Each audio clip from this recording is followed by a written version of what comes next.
Celebrating 4 years of talk like you've never heard it before. This is GABNET, the Great American Broadcast Network. Ladies and gentlemen, welcome aboard the GABNET Tour bus. Today our tour will take us up and around the newly designed GABNET.net webpage. For your safety, please stay seated while the bus is in motion and enjoy your trip. Also, remember that tipping your tour guide is greatly appreciated. Okay, we're off.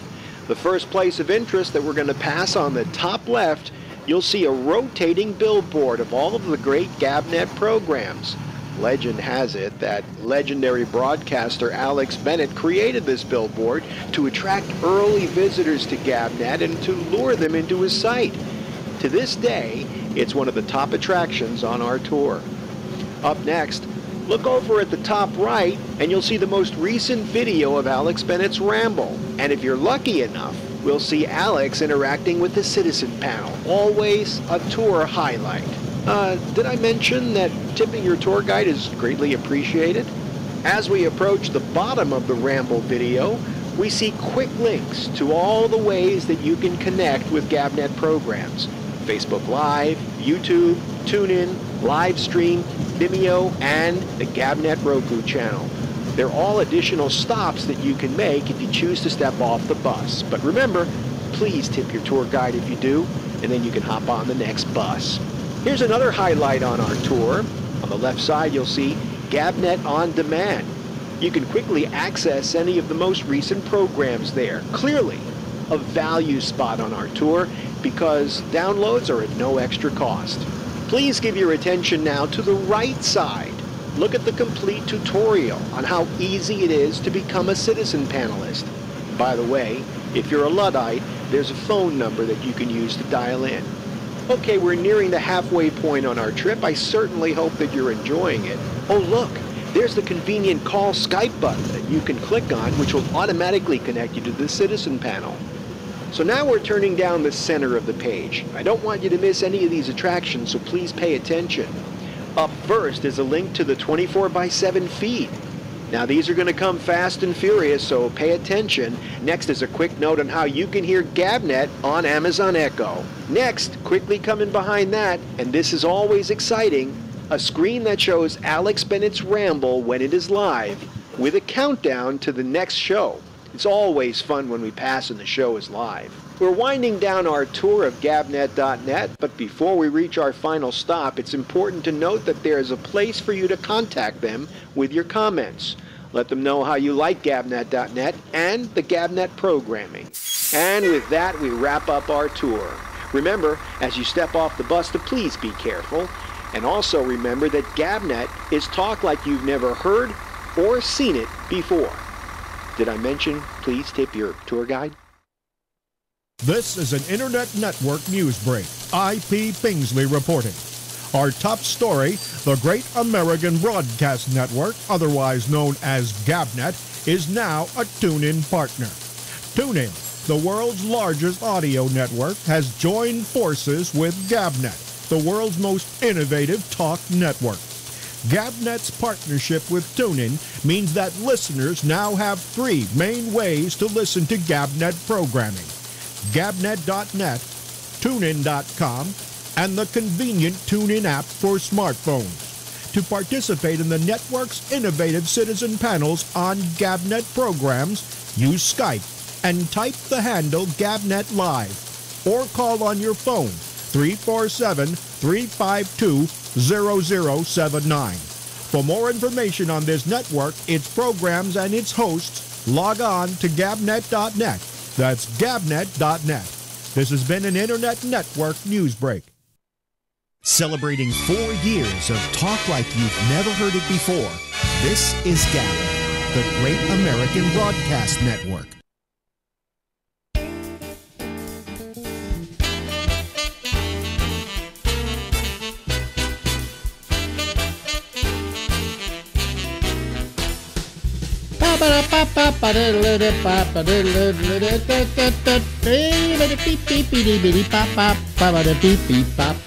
Hey everybody, how are you? It's Alex. Hi, how are you? This is me right here. Yes, your old pal Al. And we'll be here till, let's see, it's going to be midnight, Eastern Daylight Time tonight. It's almost 10:06 here on the East Coast of the United States in the evening. And we have an interview with a friend of ours we'd like to check in with now and then. We do it earlier in the day, so if I'm wearing a different outfit than I'm wearing right now, it's not that I'm the world's greatest quick change artist. Oops, wait a minute, pushed the wrong button. I always do that. I do that every now and then. I'm getting too old for this game. There with his morning cup of coffee. Me with my morning cup of coffee. It's Will Durst. Hi, Will. That's me. That's Alex Bennett. It's great to be here. Yeah, how are you today? It's early. It's tough to tell. Yeah, we had to do this a little earlier because you have to get a haircut, which, by the way, from the looks of it, you desperately need. Yeah, it's not going to get cut that much. I'm going for the freaky flag flying look. Yeah, well, I know you're doing that. You're giving it the statesman-like look, the wizened statesman look.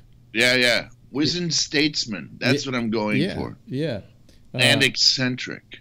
I noticed by your tweets that you're playing at Harvey's in Lake Tahoe. That's a good gig, isn't it?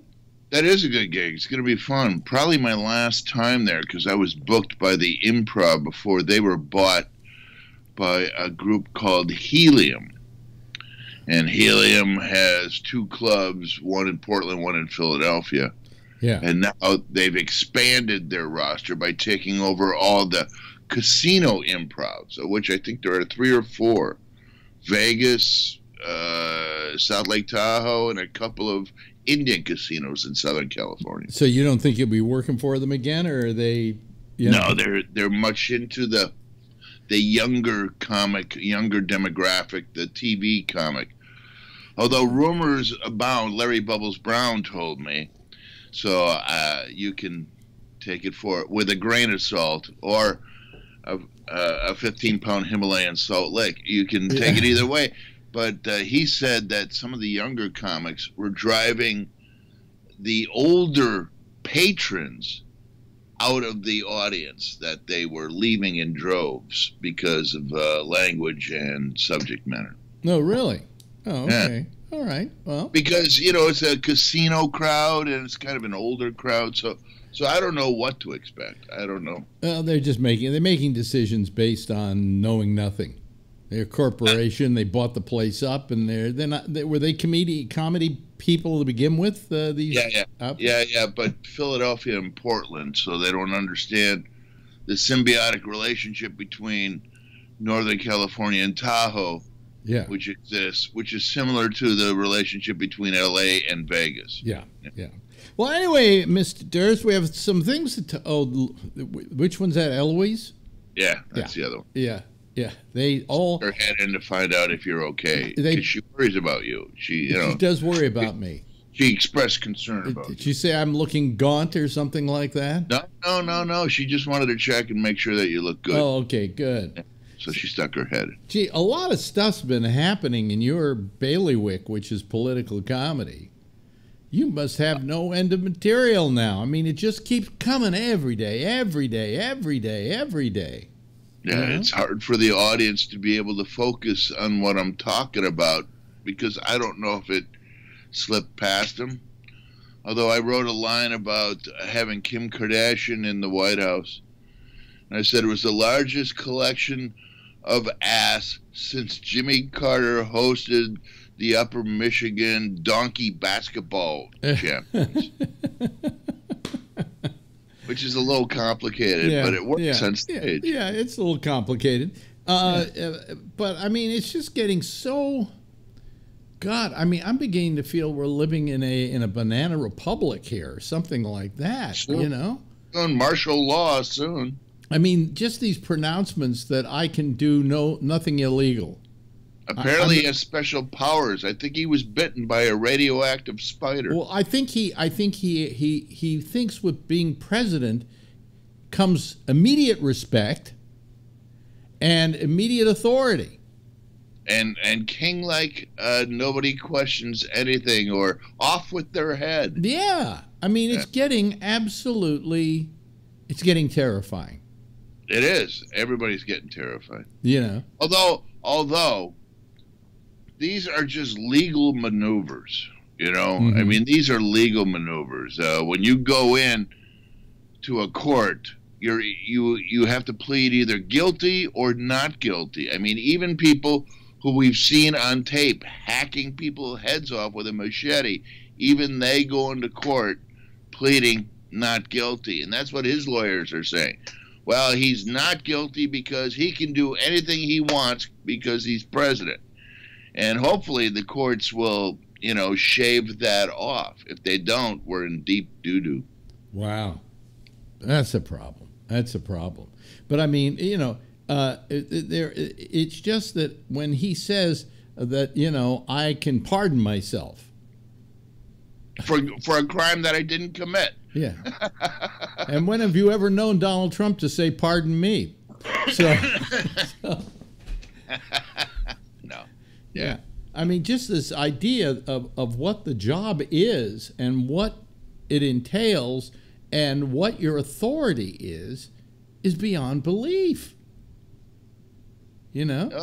Yeah, well, you know, that's what some people want. Yeah. Apparently 30% of America likes that sort of thing. Well, do they really? I mean, do you think there's a point at which even his base is going to find this stuff a bit off-putting? No. Really? No. Are they that stupid? Look at Germany, 1933. Jeez almighty.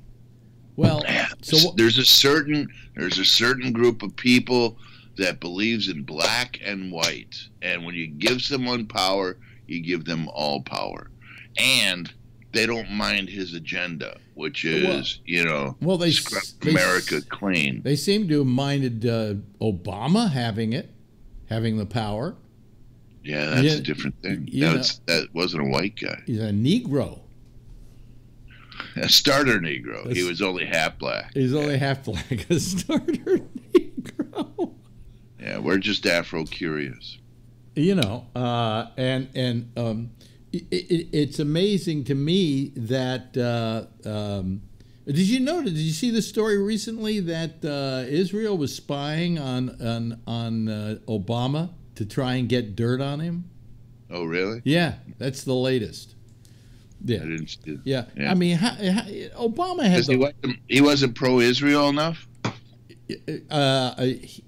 Who knows? Or they wanted a crowbar to churn him. Yeah, yeah. I mean, but it's just, you know, they've gone a long way from chasing Eichmann. You know, there was no scandal with Obama. None. Zero. Zip. Nada. Plus, a really wonderful first family. I mean, nobody realizes how stable that family was and what they represented to Americans everywhere. The ideal first family. Well, not to white people. Some white people. Some white people. Yeah. I mean, not some white people. They never got used to it. Yeah. Yeah. Like Roseanne Barr, I bet, had a problem. Let's talk about that for a second here. Because did you ever have her on the air? Oh, yes, of course. Yeah? Yeah, in fact, I tell the story about how when she came for the comedy competition in San Francisco, she was sleeping on the floor of the Amazing Jonathan's bus or van or whatever. And so my friend Gail took her in and said, come on, stay with me down in the South Bay. You can't be sleeping on the floor. And she had met this comedian. Her name was Roseanne Barr. And so she brought her by the show. And here comes this fat, dorky-looking woman, and I can't figure out, how is this woman funny? You know. But I was very nice to her. I liked her. But I didn't put her on the show.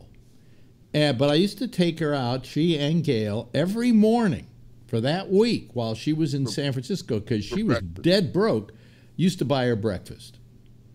You know. And she didn't do my show at that point. And then all of a sudden, a year later, I'm watching Carson, and they go, and ladies and gentlemen, Roseanne Barr. And I go, no, really? And she comes out and kills. You may remember that set. Yeah. And I figured, well, that's the last I'm going to hear from Roseanne. I she starts the Roseanne TV show. I get a call, Roseanne wants to be on your show. I said, fine, Yeah. So she comes on the show, and I think, was she with Tom at the time? I think so. And she says to me, I wanted to come to your show because you were so good to me. Oh, that's nice. And I figured I would return the favor now that I have a favor to return. Wonderful. So yes, I had Roseanne on. Of course, 2 years later, I called down to L.A. to try and get her on the show, and her people said she doesn't know who you are. So that's what Hollywood does to you. Yeah. But did you know Roseanne at all? Well, I hosted that week that she was in the semifinals, and I ran into her a couple times. Yeah. And that was about it. And then I went down to L.A. to the Comedy Store to audition for Mitzi. Yeah. And Roseanne, all during my set, Roseanne sat next to Mitzi in the back and talked to her during my entire set. Really? And Mitzi didn't pass me. Yeah. So I don't know what that was about. I have no idea. Yeah, yeah. But I have friends who worked for her and wrote for her and loved her, and then she fired them, and then they didn't love her anymore. Yeah. So it's kind of an A-B thing, kind of a bipolar thing. Well, our friend David Feldman. What happened? I don't know. Yeah, no, he was working there. Oh, really? Yeah, in fact, you only saw his back, but there was the daughter gets married. There was an episode where the daughter gets married, and he plays the preacher. Oh. Yeah. So, but only his back is seen. But he was in the writer's room. He was a punch-up guy. And in case people don't know what punch-up is, they write the script. It isn't funny. Then they send it into a room with a bunch of punch-up guys, and they insert jokes here, there, But a lot of those people who got hired were Tom's hire. And who they truly liked was Tom. And then when she dumped Tom, they all went. So, But that what season was that? Oh God, that was getting towards the end. There's got to be a chronology. And then John Goodman wanted out of the show, so they killed off the character. And the next season, the show tanked. So you tell me who the star of the show was. How did she make it? How did she make John Goodman's character come back for the revamp? They do it by just making a funny remark about it, like, I thought you were dead, or something like that. Well, that was a rumor, or something like that. And then they go on with him just being the father. They're having these meetings. About, are they really? Are they thinking about doing the show without her? Without her, with Darlene as the lead character. Okay, yeah. Darlene or Jackie? Because it was Sarah. What's her name? Her name, who spearheaded this whole Roseanne return to begin with. So they figured, hey, why didn't she just do the show, right? Why didn't she be the main character? We'll get Goodman back. We get the whole cast back except for Roseanne. And then they're saying, well, how shall we get rid of Roseanne? And I figured the perfect answer to that. And in the last episode, she has a bad knee that needs an operation, and they can't get the money for it because they can't afford it. And one thing or another happens, is a flood in their basement. They get support from the government. They get some money, to rebuild, as it were. And so since he's a construction guy, he says, I'll rebuild part of it, but then we'll use the rest of the money and get your knee taken care of. And she's going off to the hospital to get her knee fixed. Well, what if that operation went bad? Right? It's the perfect. That's how the last episode ended? Yes. Oh. It's the perfect way out. Yeah. But I think that show can survive without Roseanne. I mean, she was a good part of it, but it wasn't like everybody watched it every week to see Roseanne. They liked, the writing was good on the show. I have to admit, I watched the show. It was well written, well performed. The performers are excellent on that show. They don't need Roseanne. They can still do a good show without her. Yeah, but they need that voice. They need that voice as a counterpoint. Yeah, well, so they'd have to bring in a right-wing character, Yeah. somehow related to the cast. I think a 78-year-old ex-talk show host would be a great character on that show. And I'd be more than happy to, be a consultant.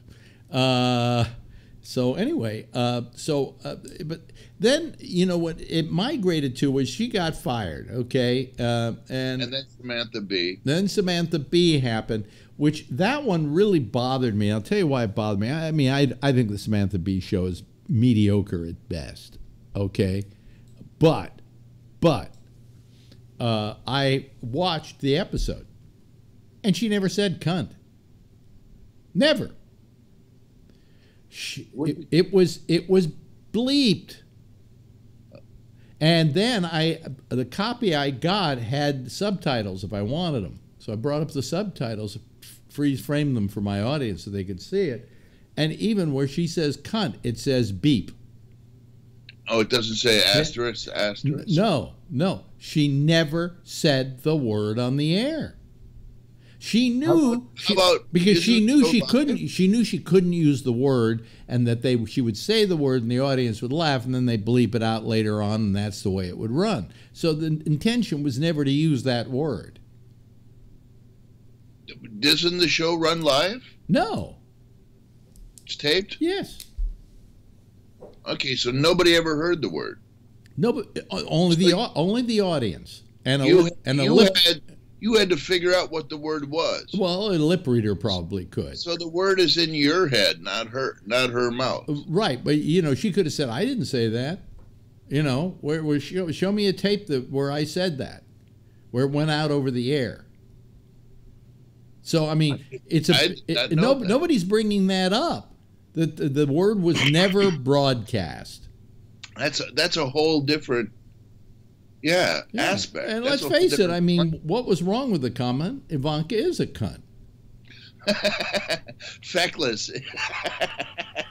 I would remove feckless. She's just a cunt. Yeah, I can't say it. Yes, you can. I'll tell you because I asked Bob Geldof when I was interviewing him once. I said, I want to talk about the word cunt. And he said, okay. I said, you people over in Britain, you use this term for your mates, for the guys you're hanging out with, right? He says, oh, yeah, we call each other cunts all the time. I said, bloody cunts, yeah. And, in fact, I had a promo he made for me saying, I just want to say, Alex, you're a cunt. and the fact is, that word, at least in Britain, is not an admonition towards women. It's just a general term, meaning, and it's usually a humorously given term. It's like asshole. Yeah. Only with a double back because it can be irony, whereas asshole is hardly ever irony. Well, the thing that bothered me was that nobody took Trump or anybody else to task for the fact that the word was never broadcast. Okay. Yeah. How do you know that's what she said? Yeah. Secondly, there's a big difference between what Roseanne did, which was a tweet, which was a political statement that she was making that was off the clock. Okay. And Samantha Bee, who does a political commentary show and does political comedy. It's kind of like trying to compare, if you said something like that in your comedy act, trying to compare that to Roseanne's tweet. They're two different things. They weren't in the she didn't do it in the context of comedy. So I mean, I think do comedians have a slightly different standard, when they're doing their act than, say, someone does when they're off the clock and writes a tweet. Yeah, and also Roseanne was it's what she did was so much worse than what Samantha did, just in terms of racism versus sexism. The sexism is not even it's just an insult. It's like calling somebody an asshole. I hate to belabor this because I belabored this on the show we do every night. But the fact is that ABC, I think, reacted harshly too quickly. Okay? In other words, there wasn't the ability to bring her in, say, she, to begin with, she made an apology like 5 minutes after she posted it. She deleted the tweet. And then she apologized. They could say, okay, well, you apologize for it, but we want you to be more contrite than that. Never again, and go on the air and make a full-throated apology that you were wrong and that you know why you're wrong, and we'll keep the show on the air. Otherwise, you're out the door. But they didn't do that. And they didn't do that because ABC was thinking about the bottom line. You know, they didn't care about black people. They didn't care about, what was her name, Valerie Jarrett. They didn't care about any of that. All they cared about was the bottom line and how they were going to be perceived as a network. And that if they put the show on the next year, given that whole flap, they would have trouble getting advertisers for it. So it was a monetary decision. It wasn't because they liked black people and they were upset that she said this about Jarrett. You know, I mean, I think it was hypocritical in that respect.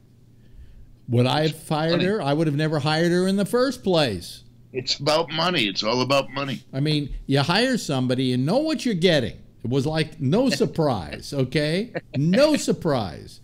No, they had worked with her before. You know, although I'm sure, you know, the front office had changed hands 3 times since then. Well, more than that, though, you know her history. You've seen her tweets. You know what she's capable of, and you hire her?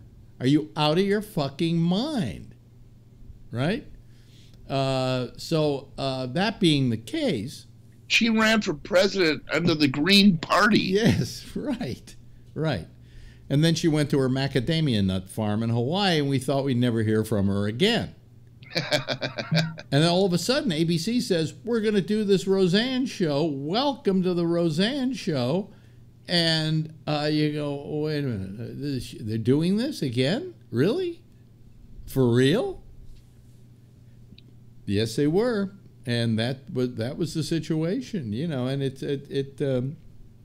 so, I mean, so surprise, quelle surprise, as they say in France. You're so surprised that she did that? So I think they reacted out of their monetary considerations, not because they were upset that black people were offended. And they jump-started it. I mean, It happened so quick. It was kind of weird. Now, on her side, screw her. You know, she not for a moment thought about the 250 people that were going to be out of work. And a lot of those people, when this show was suddenly a hit, decided to go out and buy a house, you know? Really, I'm serious. They were talking about people on the crew who were like, you know, buying cars or doing stuff because they knew they were going to have a job for at least one more season, if not an unbelievable amount of seasons. And she didn't think about those people. They weren't even in her wheelhouse. So fuck her. I mean, in that respect. Something happens to you when you don't take the bus for 25 years. You know, I mean, when you have to take a public bus, yeah, and you realize that you got to get along with people that you wouldn't invite to your house party, you know, to your birthday party, but you still got to get along with people like that. And something happens to you just by getting isolated and protected and buffered and stuff. No, I got to tell you that, and it's just because you don't have to worry about how other people are getting by, something happens. When I was out of work for quite a bit of time and thought I'd never be working this business again, and then I did get some work and came back, I didn't come back the same prick I was when I left. You know, you came back chastened. It changed. But I will tell you something, that when I had a crew, and I only had a crew of like 10 people who were doing my show in the morning, every month I felt the pressure to keep those ratings, not for me, but so they keep having a job. Yeah. You know, so you take that into consideration. I was still a prick at the time, but, you know, all I'm saying is you become a little more humbled by realizing that fate is fleeting. famous fleeting. And hey, how many people watch this thing? Oh, I don't know, a couple of hundred maybe, not a lot. Not a lot. Are any of them in New York? Yeah. Because I'm doing my little one-man show in New York in November. Oh well, we'll have to plug it like crazy. I don't know how much it'll help.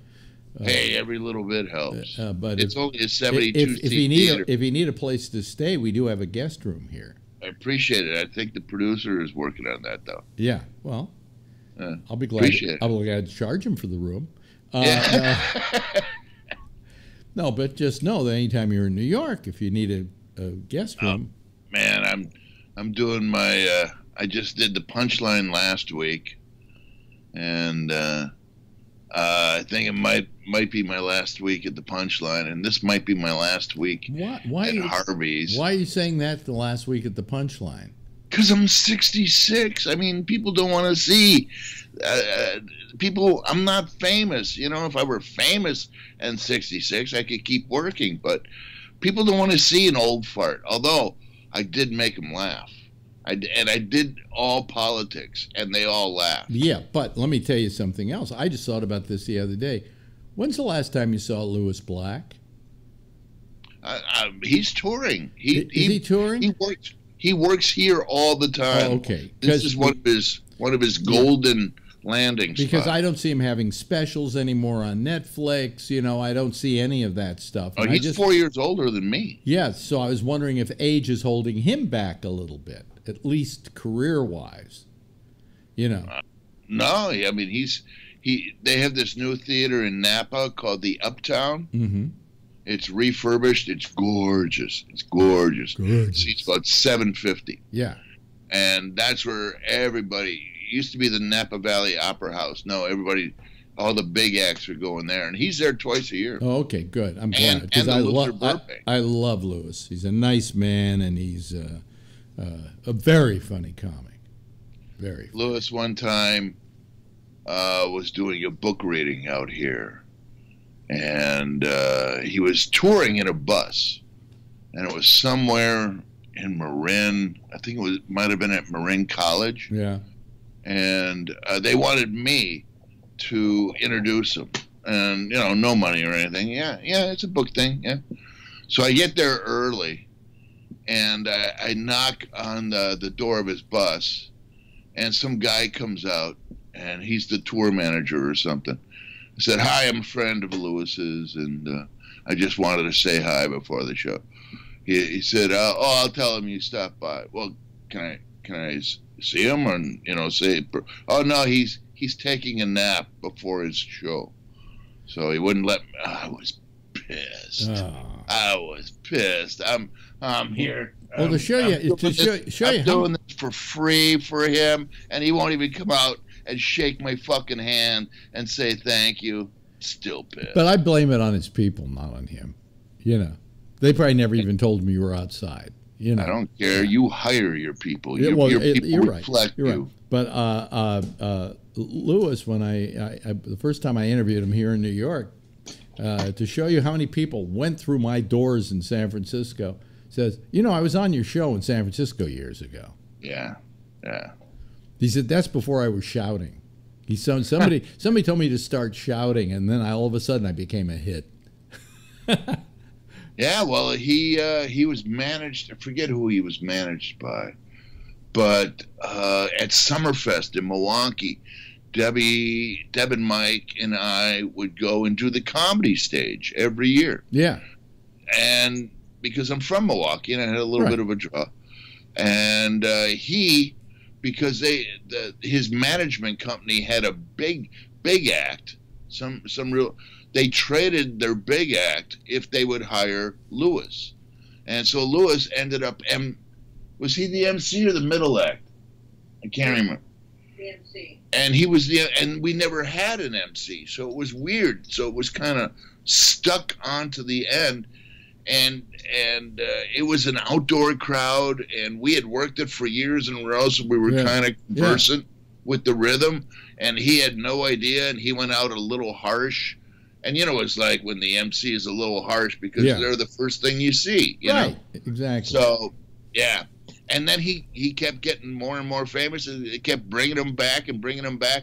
And then finally he did the paid stage, the big headliner stage. Yeah. It was seeing him just keep going higher and higher and higher. Wow. Hey, listen, I just looked at the clock. We've gone longer than we usually go here, and I know you're off to get that haircut now.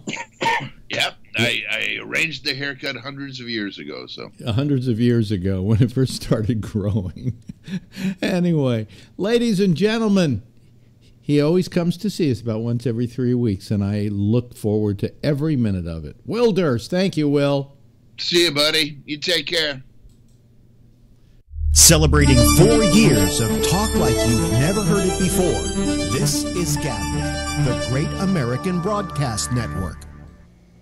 And that's our old friend Will Durst. Thank you so much, Will, for having joined us and spending time with us. And yeah, it's good. I like him. I like him a lot. I hope you do too. Let me see here. Let me open up. What happened there? Let me open up the lines here for the citizen panel. If you want to call, you don't have to if you don't want to, because if you don't want to, it just means I can go to bed early. I got to take a vacation soon. By the way, the lines are open for those who normally call us. I got to take a vacation soon.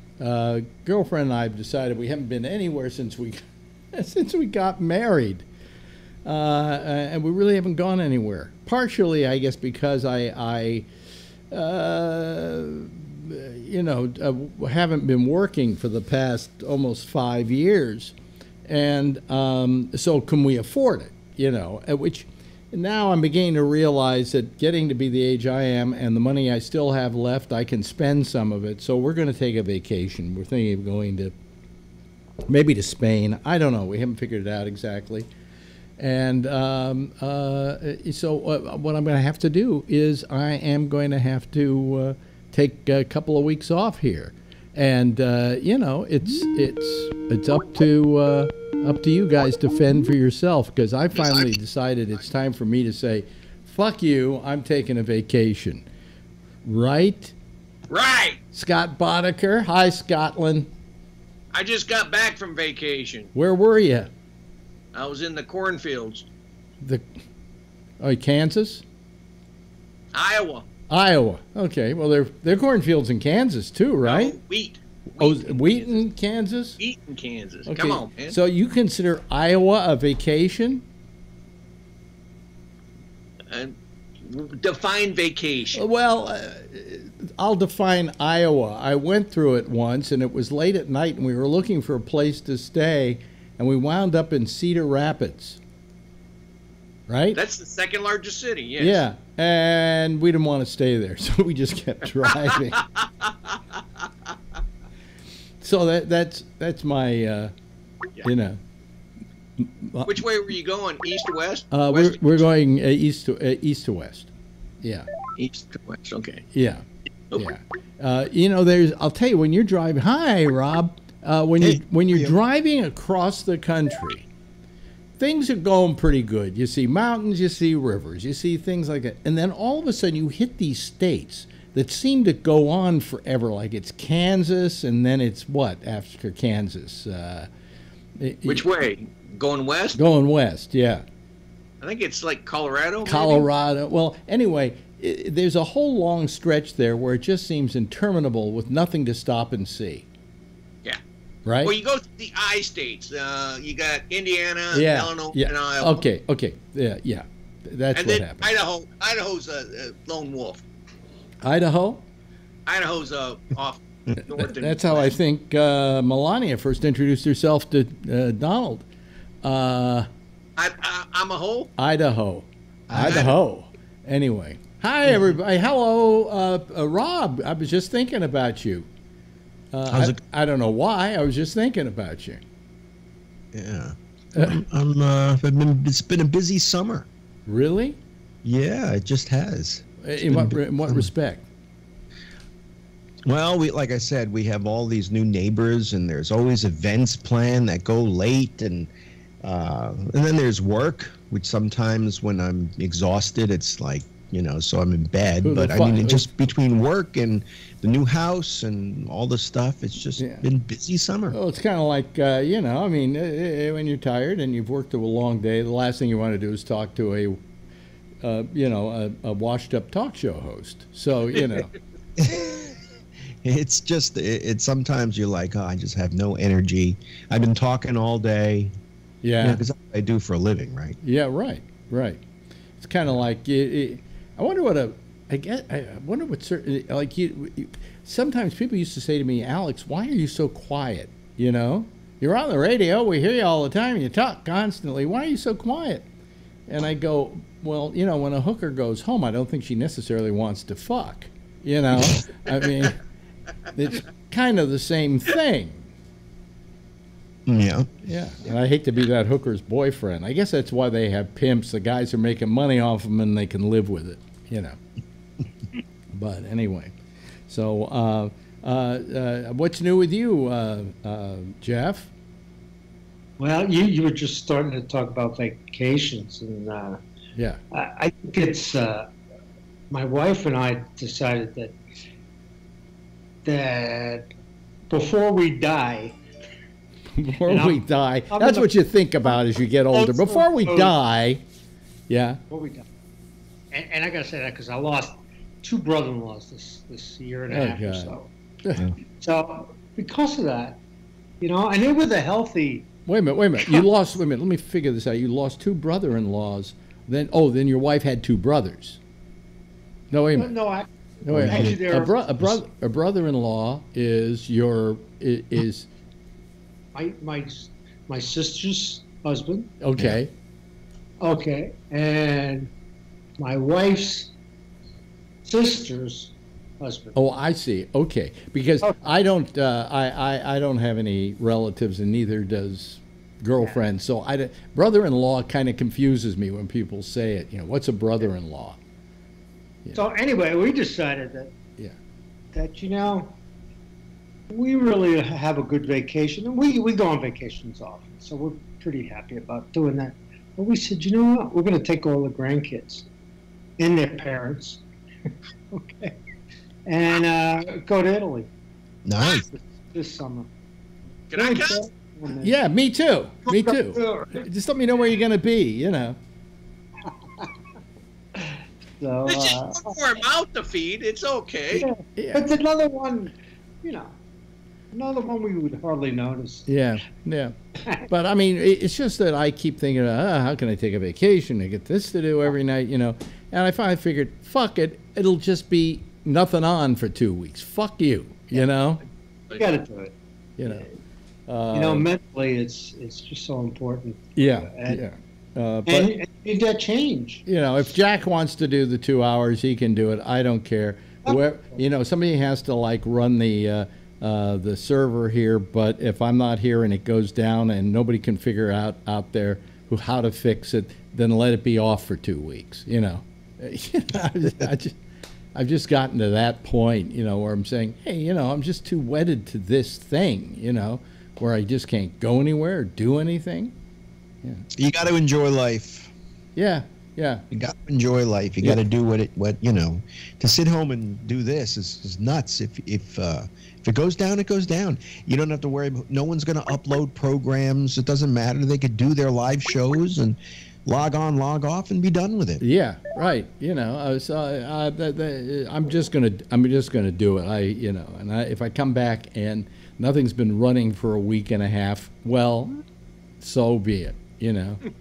The 24/7 thing, we don't have a huge audience for that because they can get it in so many other places. They can go directly to Facebook or to the Gabnet page and go to the on-demand, hear anything they want to. Why do they have to listen to a 24/7, cycle? Waiting to say, oh, well, right after the exchange is over, Alex comes on. No, you can just go and click Alex somewhere, or the exchange, or whatever. So, or even connections. Anybody listen to that? No? Oh, okay. It's our overnight programming. Nobody ever listens to overnight programming. Hey, Alex, can you tell how much they get viewed? Can you listen? monitor Yeah, that? yeah. Oh, you can? Okay. I just didn't know if they get downloaded a lot or.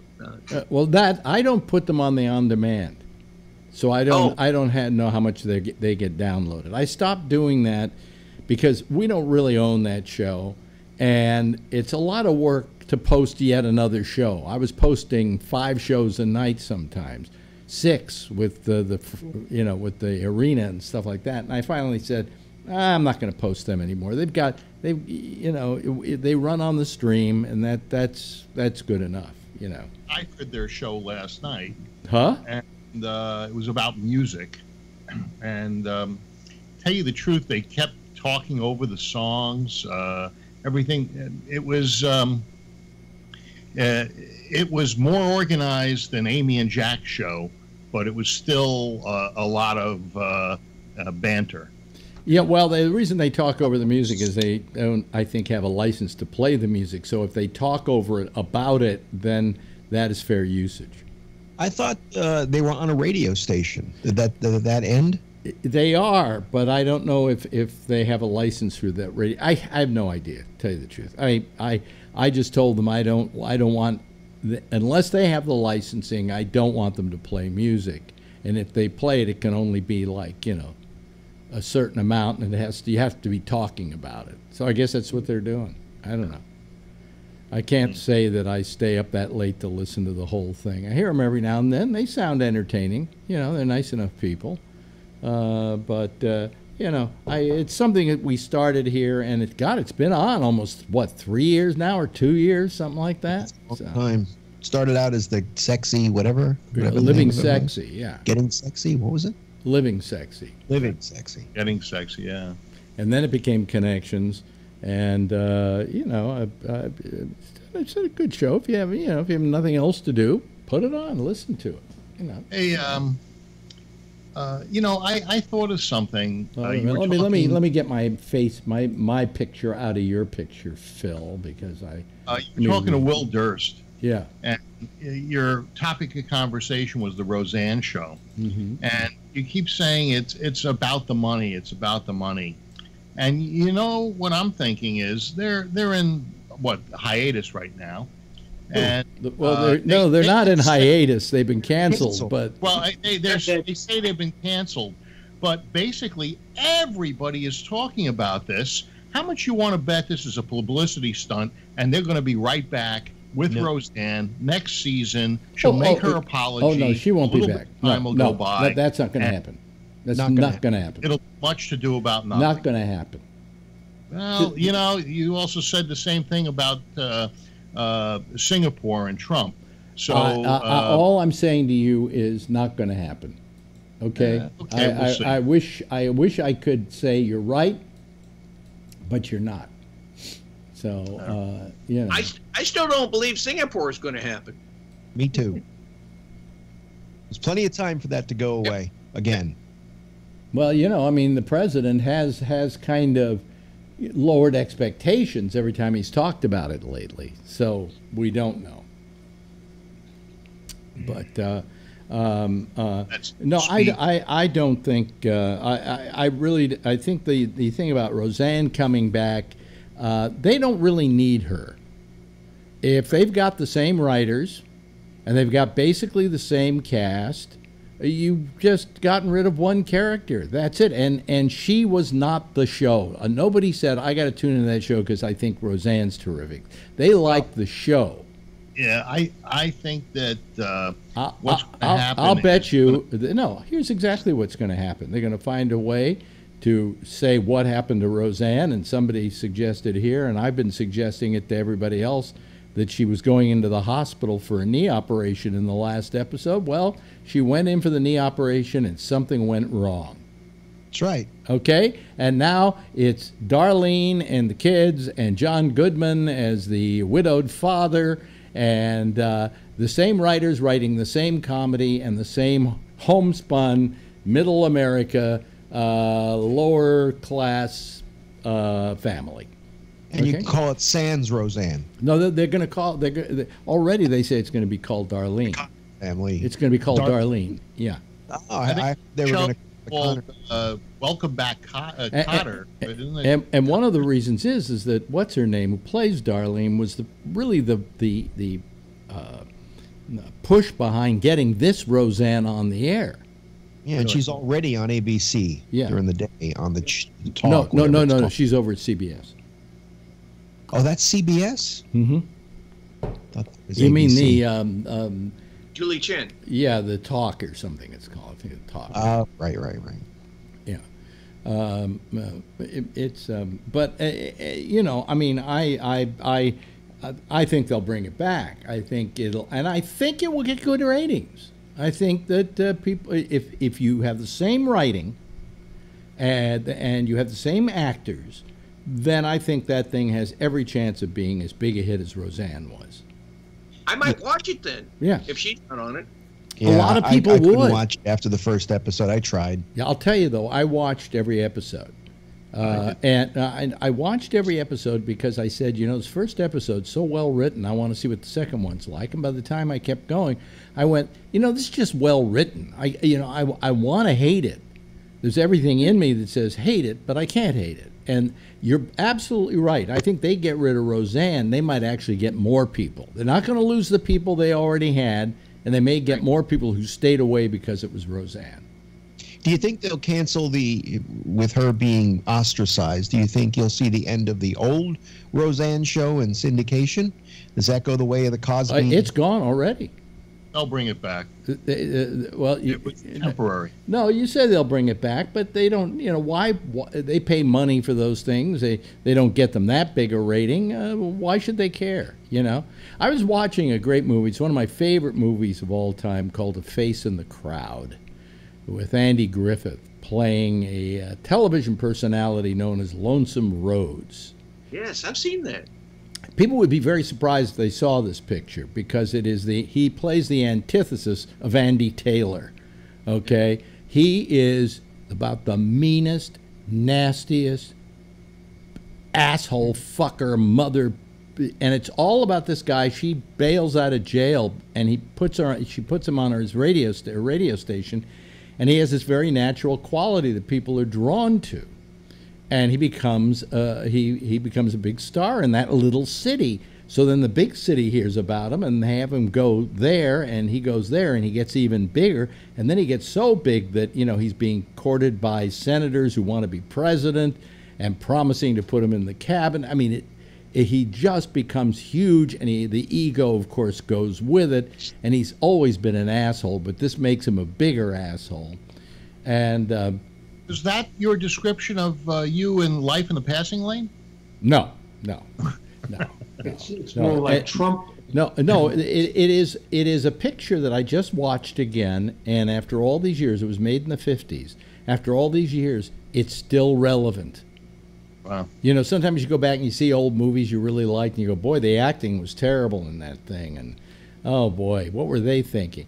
This is so relevant, and it is so based, it is so relevant to things that are going on today, and about the use of media to make people popular and the kind of power they can gain as a result of that.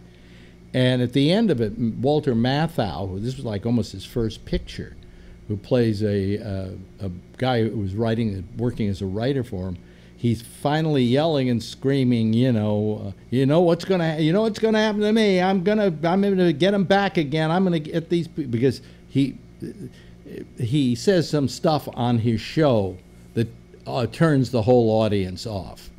They leave the mic on because they hate him so much while he's waving goodbye to the audience. He's going, goodbye, you lousy, horrible people, who will watch this kind of stuff. And the bottom just falls out. And so he's walking towards the door, and Matthau turns back and says, yeah, I know what's going to happen to you. He says, you're going to go away for maybe a year and let this thing cool down, and then you'll come back, and they'll give you another show. Maybe it won't have the same budget. Maybe it won't be in the same time frame. And, you know, and you know, you'll keep doing that show, but it won't be that popular, not as popular as your show used to be. And then one day people are going to say, who was that guy? Remember, he was so big? Lonesome Somebody. And he says, yeah, he'll be back, but it ain't going to be the same. And then he turns around and walks out. And, you know, at the bottom of the floor, he's screaming out the door, and Mathau just says to her, you know, he had us all fooled. But, you know, eventually we all get wise. And it's a great picture. And if you ever have a chance to see it, it's so relevant to what's going on today, you know? Which brings me around to what I've been thinking, and I mentioned it briefly kind of as a joke to Will, and that is I finally realized we've turned into a banana republic. I've heard somebody say that. I think that was me. Yeah, I heard you say. Then maybe it was you, yeah. Yeah. I've heard that. You know, we have turned into a banana republic.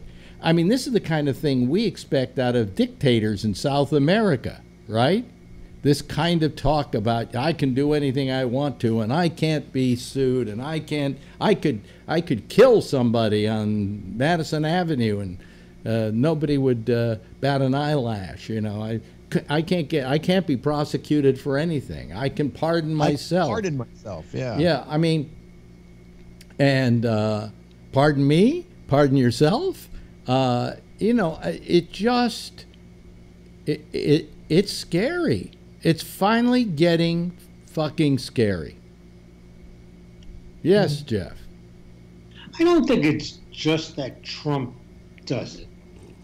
I think the real scary part is that there's so many people, and I don't know what that is, 20% or 40% or whatever, believe in that stuff, that they buy into that.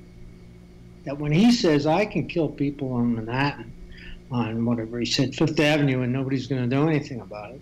And a lot of people says, yeah, that's great. That's good. Yeah, I know that's true. You know something, though? He's one tweet away from being Roseanne. Nah. No, he's one tweet away from losing everybody.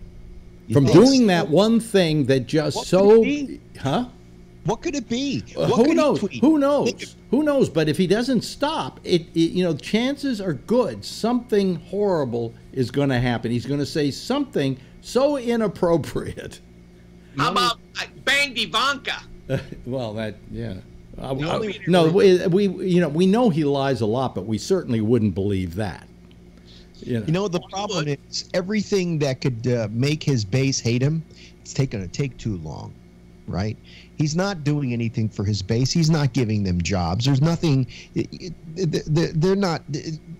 You know, it's not. It's all smoke and mirrors. So eventually, it'll come to roost. Inflation's going to go through the roof. We're all going to be, you know, by the time this all happens, he'll be gone. You know how I judge the economy? By the price of steak. Have you seen the price of meat lately in the supermarket? No. It's outrageous. Yeah. You know, I go to Costco where you used to get meat for a reasonable price.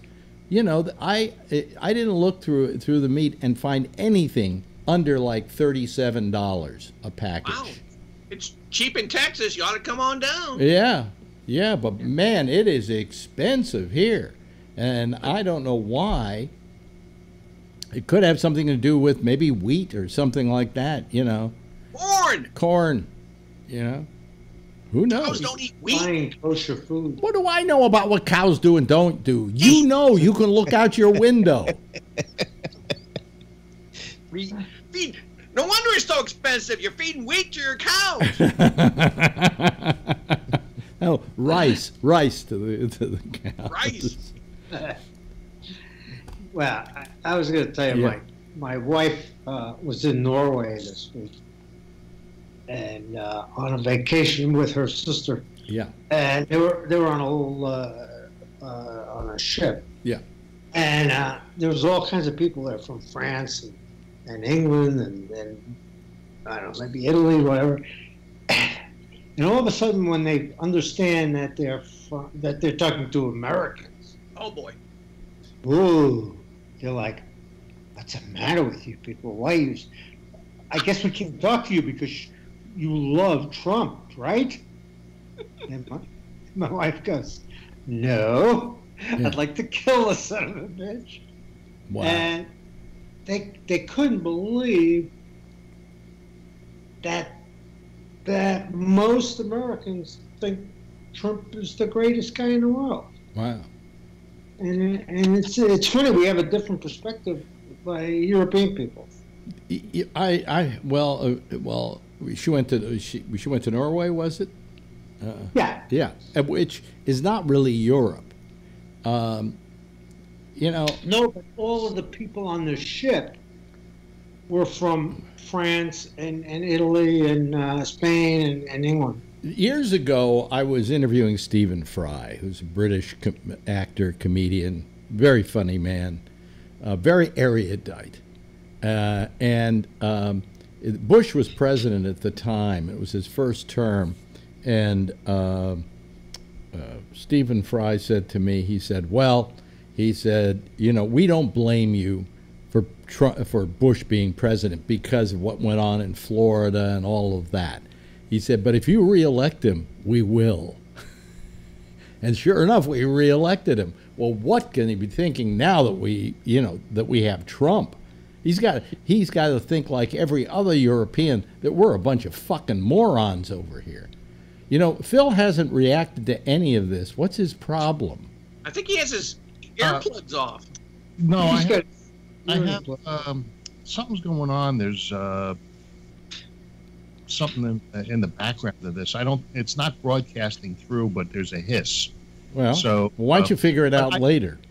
Well, I had been listening to it, and I thought that you were all full of shit, and it really wasn't worth my effort. Well, we're all full of shit. There's just a bunch of I see Trump doing shit every day, good stuff, and so does a lot of other people. What do you see him doing good? One thing. One thing. Tell me. If I told you, you'd say bullshit. You'd say, "Oh, it's not true." Tell me one good thing he's done. Well, I think it's good that he's sending back that 3 times the amount of people that are illegal aliens are being sent back. But not all of them are being sent back. We've kidnapped their children. We've kidnapped their children. Listen, Obama sent back more illegal aliens than any other president before him. They used any other president. Well, how do you answer that one, Phil? They used a picture of that was taken during the Obama administration of some kids being in cages, being held. No, I saw those pictures, Phil. They weren't kids. They were adults. They were children. They were adults. They were adults. I saw the pictures, Phil. They were adults. Okay, Bill's whatever right. you want. Bill's right. I am right, but the thing is, they twist what he's doing. It wouldn't matter if he was the second coming of Christ. You guys would say that he haven't named one good thing he's done. I haven't heard it. Give me an option. What is it? Let me unplug this. Okay. I'll just use this. Don't look it up. Don't look it up. Tell me what. And please, Phil, answer that question before Scott has a permanent falsetto voice. Okay. As far as now, you have to look at it from my perspective, and from my perspective. Oh, well, that's easy then. Sir, I like the one good thing you said. I'm giving you the fucking good thing. I've heard you say one good thing he's done. Because you won't shut your trap long enough. You're not saying it. I gave you plenty of time. You got to look at it from my perspective. One good thing. He appointed Supreme Court justices and appellate court justices that are more conservative. One Supreme Court justice. Many. No, one Supreme Court justice. Yeah, and another one coming up pretty soon, and maybe 2 more. So, but he's appointed tons of judges. Well, good for you. We don't think that's good. He has not appointed any of them. It's the other guy doing it. Shut up a minute. the crazy guy the turtle's doing it. Trump didn't do a damn thing. If you gotta Trump look, didn't do it. Trump didn't do it. One good thing Trump has done. If you look at it from my perspective, that's a good thing. I can't hear it. If you look at it from my perspective, it's a good thing. Oh, you know what it is? It's my reverb line. Okay, because I put that up and it gave me feedback. What do you need reverb for? I don't.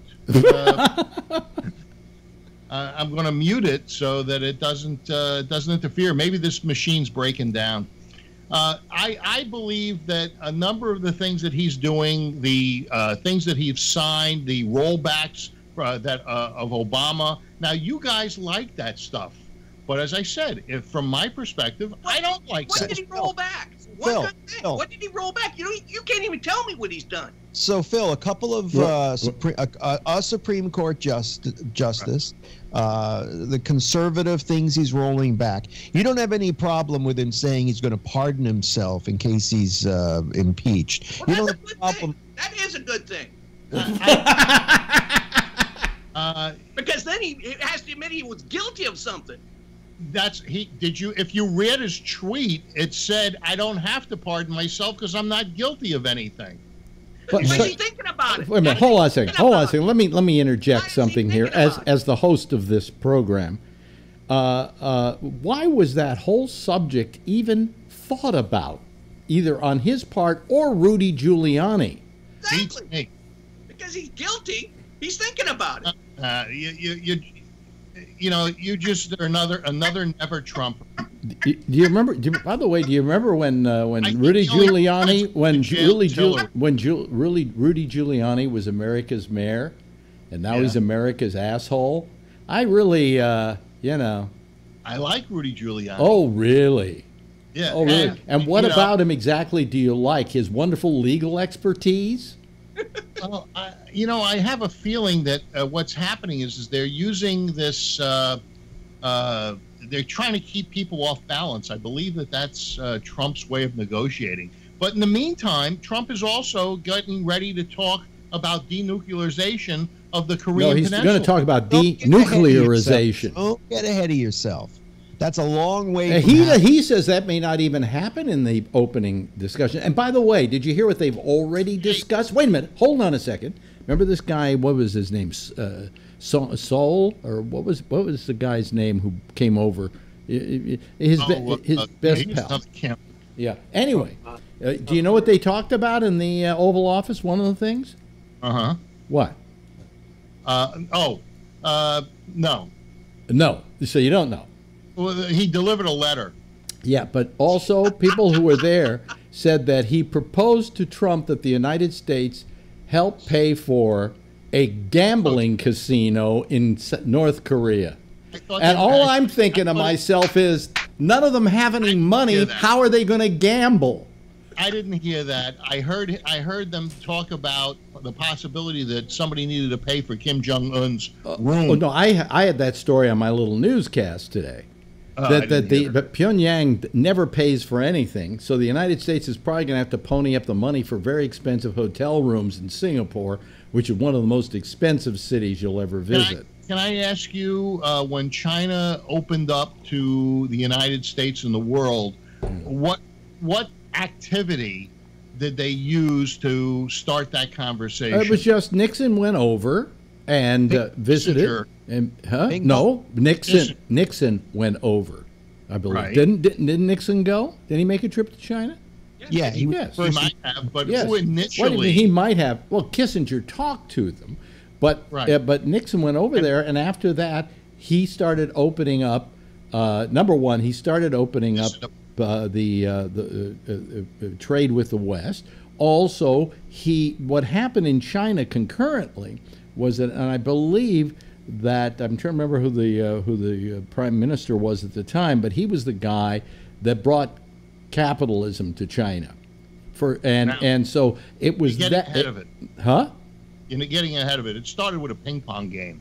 Yeah, ping pong. and that was arranged by Kissinger. So, you know, if a ping pong game can bring a power like China into the world, even though we have some problems with them and we're trying to protect our intellectual properties, the bottom line is China is normalized to the rest of the world and to us. And the same thing can happen. Remember, they started with a ping pong game. The same thing can happen with some negotiations or some meetings, no matter how trite, no matter how limited they are. Oh, well, now you're just like he is, lowering our expectations. No, I'm giving you realistic expectations. He feels that he can negotiate with North Korea like he negotiates a deal to build a building, and he can't.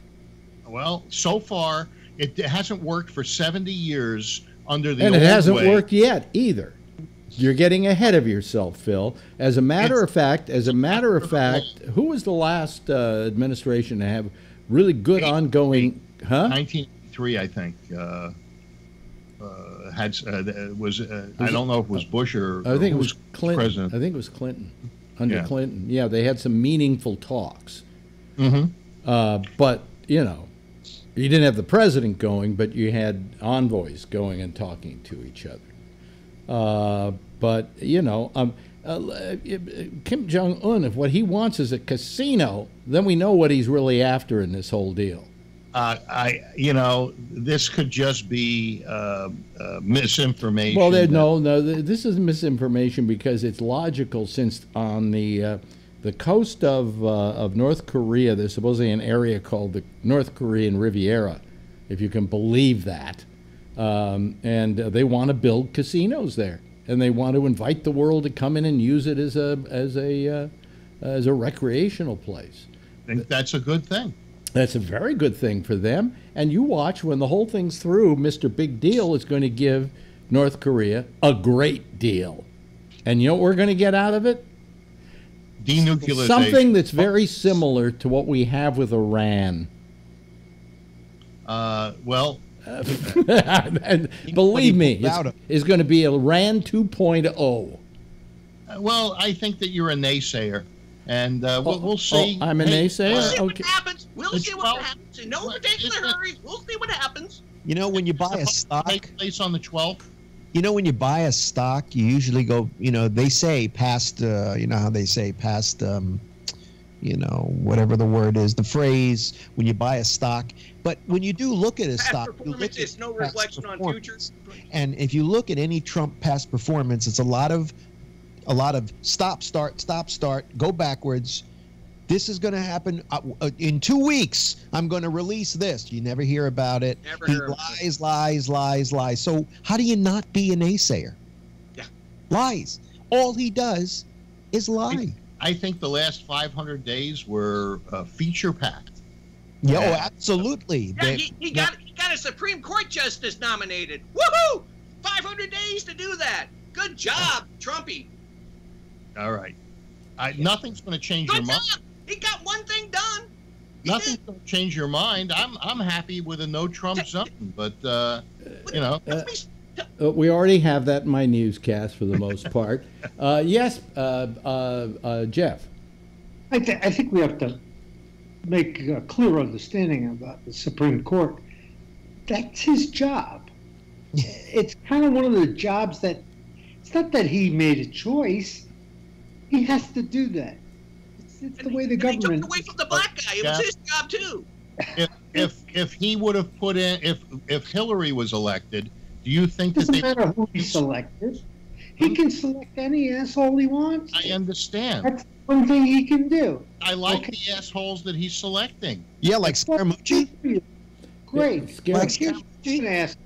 That's unexpected. I would call that totally. It's a non-brainer for his. It's what he did. It's what he expected, and it didn't take a lot of effort to do it. Okay. Now, my question to you, Phil, is what has the guy actually done for you? Okay, he pulled out of the Paris Accords. He cut off the. Wait, he did this for you? He's asking what he did for you. What's he done for you? He sucked me off. You know, what do you mean, what has he done for me? What's he going to do for me? He's doing it for the country. I'm not... Wait a minute. It pulled out from the Paris Accords, so what you're saying is that you like plastic in the oceans, huh? Oh, that has nothing to do with this. This is bullshit climate change. Oh, bullshit climate change. Okay, yeah, there's no climate change. And what they're doing is that they're sucking the funds from America. It's just another bullshit Prove get-together. to me that there's no climate change. I can tell you there's pollution, and no. polluters. But how do you tell me the pollution doesn't help to cause climate change? I think the pollution helps to. And your science degree is, but I think it's cyclical. And your science degree is from where? Reef finders. You know, I'm actually a volunteer now. I'm going to be getting training on doing fish counts on reefs to see the health of reefs. Wait a minute. What do you do? Do you sit there and go, at least you have one hand 2, that can count 3? all of them. Yeah. So anyway, I'm happy with the things that he's done, and these are counter to what you would be happy with. You don't want him to pull out of that. I believe that there's other ways that you can clean the world up besides just paying money to a bunch of aristocrats sitting in Paris. Do you want to know how Trump's commitments work and how his decisions work? Let me give you 2 examples. And please be quiet while I give you these examples. Example was number 1, that he wrote a letter to North Korea blasting them before there was ever any sign that they were going to break off the talks.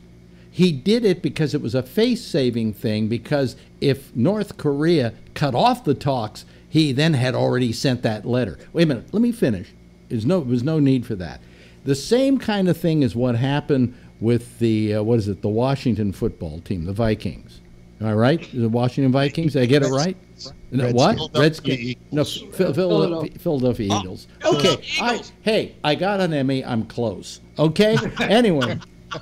Not one place. Anyway, the Philadelphia Eagles. Eagles. 100 miles. What's the difference? There was an indication that there were going to be some people who were not going to show up from the team, and that they were going to boycott going to the White House because, among other things, they felt that saying that football players who don't stand for the national anthem, whatever, should be deported. He actually said that, okay? And so they felt that they were being assailed as football players, and a lot of them didn't want to go. And he preempted it to save his ass and said, I'm disinviting them. Yeah, because he didn't disinvite them. They weren't coming. Okay? He canceled it because he was afraid of what the picture would have looked like. Well, secondly, and this is the most important factor of all, he writes a tweet about how, they didn't stand for the national anthem and now they won't come, I'm going to, they never took the knee.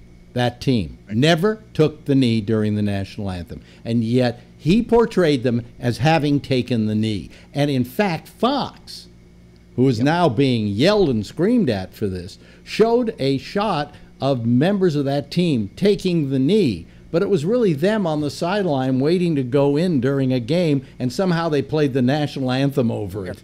It was they were praying before the game. Oh, yeah, I see. That they don't get their head bashed in. Oh, right. Okay, or whatever. But they used that shot and said, see, they took the knee during the, and it wasn't true. And that's what he was watching, where he got the idea that they took the knee during the national anthem. Okay, you want me to answer in the order received? Sure, go ahead. All right. Your first issue with the letter to North Korea. North Korea had made some very blustery statements. No, wait a minute. After? Why before the letter. No, after. About John Bolton. After Bolton said. Right. Okay, so so they didn't start it. Bolton started it. And you took what Bolton said out of context. No, we didn't take what Bolton said out of context. He said we may have to deal with this like we dealt with Libya. Yes. And if you listen to what Bolton said, he didn't say that he was I don't care what he said or didn't say. It wasn't taken. Wait a minute. It wasn't taken right. It wasn't taken right by North Korea. It was not good diplomacy. Look, it was the truth. Is you can't accept the truth because it had nothing to do with the way they took it, and they continued with this blustery statement. And what Trump did was he hit them back. No, what he did is he preempted what he thought was going to be them backing out. No, you can't back out. I backed out before you. Hey, how could you put yourself in Trump's head? We don't have a mature. I can put myself in Trump's head. I think like a child, and I'm in Trump's head. Okay. And you hear like a child because you only hear what you want to hear. Isn't it funny how we all don't believe we all live different realities. It's Phil's in his own reality, and then us on the other side, we're in our own reality, and it's amazing. It really is. You think what we think are the facts you think are lies, and what you think are the facts we think are lies. That's right. How fucked up is that? It's not fucked up. It's just. I don't mean it from your perspectives necessarily. I'm saying from the country's perspective. What the Republicans, what the conservatives believe are facts, what we see, and then of course Fox does something stupid like they did today by running the video of the guys kneeling before a game praying, saying that they were taking a knee during the anthem, right? So they perpetuate it. Did they apologize? Yeah, they apologized. They do it on air or in a tweet? That's a good question.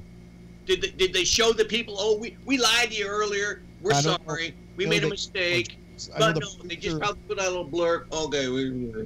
Now, it was a mistake. Now, the left-wing media makes plenty of mistakes, and, did they retract them? Give me one. Yes. Because I see CNN do it all the time. I also see CNN stating specifically when there's a conflict of interest. Like, they're full disclosure, and then they'll make a statement about whatever it may be, depending upon what the story is. I never, you hear about Fox all the time, getting their foot put in their mouth because they look for fake shit.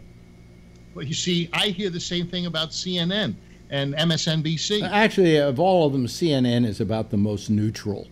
MSNBC, I am thoroughly disgusted with, because of their bias. Now, the bias is in my direction, but unfortunately, the bias is so badly handled and so blatant that that I just find it hard to watch MSNBC for that reason. Yeah, they cancel. Fox and MSNBC can cancel each other out.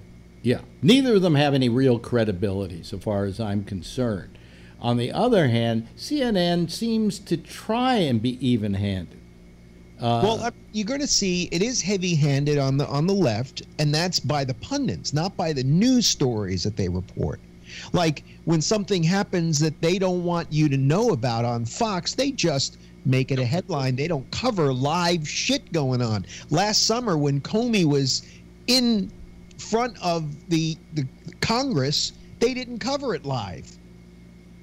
What kind of crap is that? That's fucking news. Right. How do you not cover that live? But on the other hand, I saw the other day, I think that Trump was somewhere giving a speech and Fox covered it, but MSNBC didn't. So that's just as CNN covers everything. Well, they cover everything because that way they get a lot of free programming. Why do we have Sarah Huckabee? Wait a minute, the word's choking my mouth. Huckabee Sanders. Why do we have her press conference every day on the air? There was a time when we didn't even have cameras in there. They serve food. No, I think it's because it's a circus, and it gets ratings. Yeah, but I mean, there was a time when the White House did not have televised press conferences. They had the press come in, the press wrote what they said, but they were never televised and they never had cameras in there. Yeah. And now every day it's like the Sarah Huckabee Sanders show. Well, because they want to see what kind of, how they're going to, she like today she tried to say, I think it was today, or I saw the video clip of it today, could have been yesterday, where she had to say that she was an honest person, because she keeps asking, they keep asking her questions like, so what about what you told us? And she won't answer it other than to say, well, I have a new possible career for her. The Miss America contest has changed how they're going to do the Miss America contest, in that they're going to feature brains over beauty. Yeah, no more swimsuits. No more swimsuits, and you might have some fat ones, you might have some really skinny ones, but it's going to be magnanimous, because what her name, Carlson? What's her name? Gretchen Carlson is now the head of the Miss America pageant, and they're going to make it very Me Too, okay? And I think Sarah Huckabee Sanders has a good shot at being the next Miss America. So, well, let me. I don't think we need to change the subject, but did you hear today that the Social Security and Medicare is dipping into their reserves, and Medicare will be out of money by the 2026, and Social Security by 2034? Yeah, you know why? 2034. You know why? You know why? Should expect you know why? Around you know why? You know why? You know why? You know why? Come on. Come on. And they're saying that 55-year-olds at this point should expect to take a 20% cut. Yeah, but come on. Why is Social Security in trouble? Why is Medicare in trouble? Come on. Because there's not enough. No, because the Congress stole money from the Social Security Administration to pay for the war in the Mideast. Hey, what the situation is... That's the reason. The money was stolen, and it was never given back. It was never given back. It doesn't matter what they used it for. What do you mean it doesn't matter what they used it for? It was my money. I put it in there, and my bosses put that money in there to take care of me in my old age, okay? And the same thing goes for Medicare, and you do not have the right to use that money and to appropriate that money without returning it. That's water under the bridge. What do you mean it's water under the bridge? It's money we're owed. You're missing the point. The fucking government should throw in about several $1 trillion back into that. Get it from? You going to write them a check?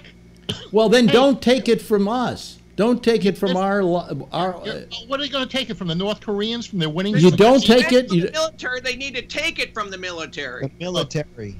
What the situation is? From the military. Is we don't that need them. is that the earners are paying in less for the first time since 1983. Right.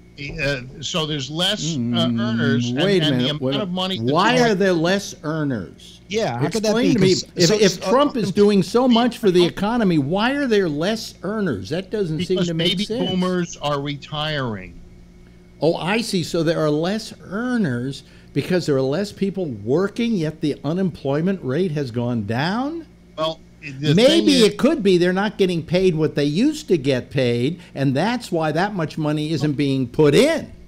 But you see, it only goes to a maximum of what, 111,000 or 112,000. Yeah, but some people, if you're making $35,000 a year, you're never going to hit that max.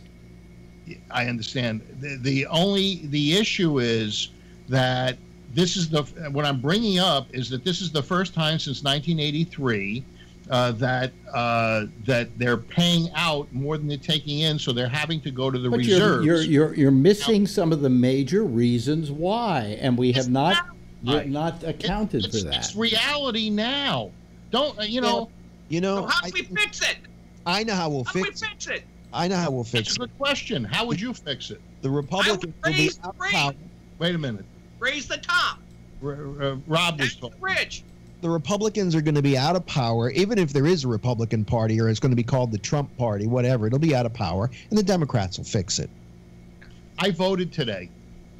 We voted for governor, I guess we're voting for governor. We voted for U.S. senator. I voted for a number of things. And I don't think the Democrats are going to get into power. I don't think this blue wave is going to be as strong as you think it is, because if you look at New Jersey, which is a pretty blue state, and you look at what the Democratic turnout was today, it was abysmal. Well, then how come Menendez got reelected? Menendez is on his third term. Now, the guy that they put up against him, wait a minute. Menendez was going to be a very tough you can't do better than going against a guy who had criminal indictments against him and had to go on trial. That should be a walk in the fucking park. Alex, everybody in New Jersey has criminal indictments against them. Why do you think they invented New Jersey? So that the mafia could move over there. I happen to have many loved ones in New Jersey. Yeah. And are all of them wearing ankle bracelets? Hopefully they'll be next to Trump in prison. Yeah. So anyway, all I'm saying is that the amount of blue turnout in New Jersey, and there was 2 other states so far that have reported, had been very, very low. And when there's low Democratic turnout, it means that it's a little bit better for the Republicans, because there aren't as many Republicans as there are Democrats. These are primaries, so it doesn't fucking matter either way. It doesn't matter. Does. It's the Democrats voting for Democrats. It doesn't matter. When it comes to Republicans and Democrats, it might matter a little bit. Yeah. Well, we'll see. If they don't turn out for the primary, see what happens. Yeah, a lot of people don't vote. Well, the polls are closed in California now, so we should start seeing some results. You know. Feinstein had a field of people running against her, but you know what? I didn't recognize one name that was running against her. There must have been 30 names on that ballot. I really admire her for her bravery. I just think she doesn't want to be unemployed. I admire Dianne Feinstein's bravery. She's not wearing a scarf anymore. She got it fixed. What was that? She always used to wear scarves because she had like turkey neck. You know. I think she had it fixed. Really? Yeah. Because she's not wearing the scarf, but the scarf is not a big deal. I don't care whether she wears a scarf. When you tell a joke, you wonder why we don't get it. It's the same reason why you don't get the jokes we tell you. Okay. Okay. Well, diagram it next time. Yeah. Apparently, anyway. We have to diagram everything for you, Phil, because you're seeing an administration. We're a banana fucking republic. We are living with a guy who thinks he has dictatorial powers. What we have is a bunch of people that don't want to support our leader. Oh, yeah. What leader? The supreme leader. And by the way, where's Melania finally showed up, but they wouldn't let the press in to take pictures of her. Yeah. What is wrong with Melania? She got a tit job? Maybe. No, she got a boob job when she married Donald. So anyway, yeah, we're never going to see eye to eye on this. I see the good in things. Some people see the glass half full. Okay. Tell me since you see the good in things, tell me some of the good things about Hitler. Well, he invented the Volkswagen. He employed a lot of people, a lot of Jews. He employed a lot of Jews. Ran on time. Yeah, the economy, the unemployment rate went down under Hitler. Yeah, he's good. Yeah, Mussolini. The trains ran on time with Mussolini. That wasn't Hitler that made the trains run on time. When you said, "Tell me a good thing about Hitler," when I filled out the ballots last night, you wrote in Hitler. Well, I told Faye, because I filled out hers, I said, "Don't worry, I voted for Hitler." And she says, "No, you didn't." Because I vote. Well, I had both ballots. I just filled them out the same. You took Faye's vote? That's illegal. Well, she signed the envelope. Tell it to Trump.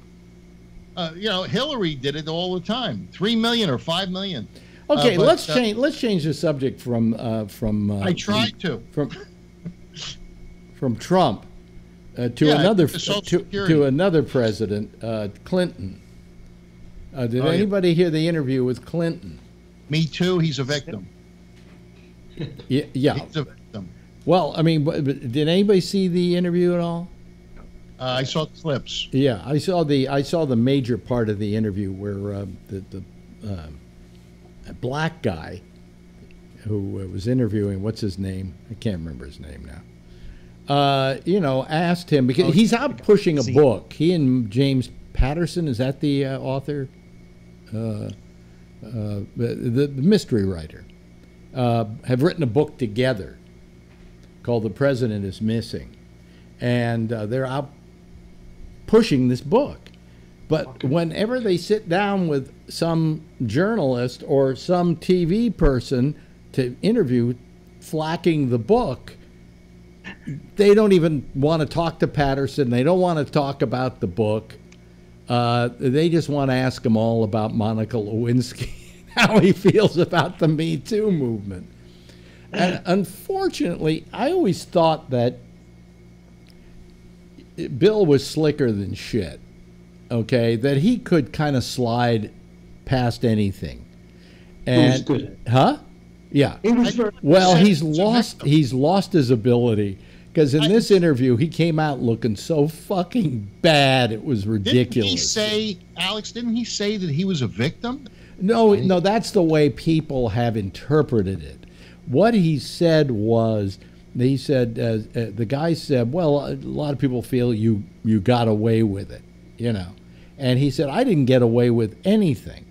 He said, I paid a big price for that. And on top of that, when I left the White House, I was $16 million in debt because of it. Did he say he was raped? No. I thought he said. Where'd you hear that, on Fox?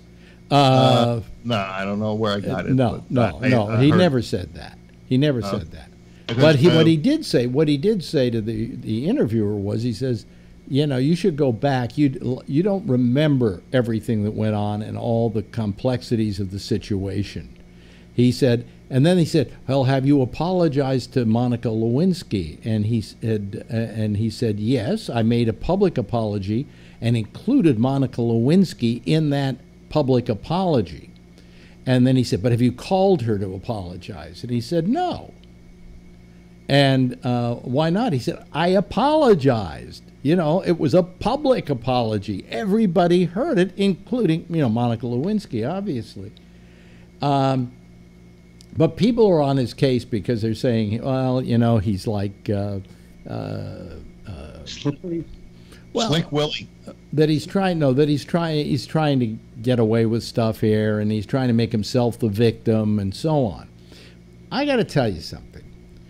Got to remember that he was a middle-aged guy who was being pursued, and she even admits it, pursued by this just barely out of her teens girl, all right?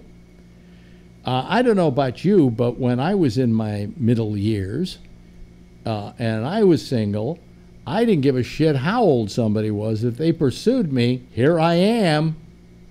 You're available. I mean, he was very vulnerable in that respect. I mean, she was pursuing him, she was beguiling him, she was seducing him, and I don't exactly see Monica Lewinsky as a victim. I see her as a victim of her own actions and the actions of an older man who should have known better. Right. All right, but. This whole idea of making her a celebrant in the Me Too movement doesn't make a hell of a lot of sense to me, because at no point did anybody ever say that they were raped in that situation. At no point did they say that he forced this whole thing on her. It just happened because she wanted it to. And because she was beguiled by the guy. I mean, he was a very good-looking, very seductive guy. He had a very seductive quality about him. And so this young girl, and she was a girl. She still didn't have the brain she's got today. So I mean, but anyway, everybody's been getting on his case over this, and I was just wondering if any of you saw it and what you thought about it. But apparently none of you saw it, so there's nothing you can think about it. Have you seen any of the clips of it? I saw the clips. Yeah. But I don't know. I'm just not that impressed with the whole thing anymore. It's kind of old stories. I'm curious. Did you ever know her before she was working for Clinton? Knew her father, stepfather. Did I ever know her? Yeah. No. Did you ever meet her? No. Oh, no. I mean, to begin with, Lewinsky? No. I worked for her stepfather. Yeah, I know that. R. Peter Strauss. I mean, he wasn't her stepfather when I worked for him, and he wasn't her stepfather, I think. Well, no, he was her stepfather when the whole Clinton thing went down. Was she even born when you worked for WMCA? Probably not.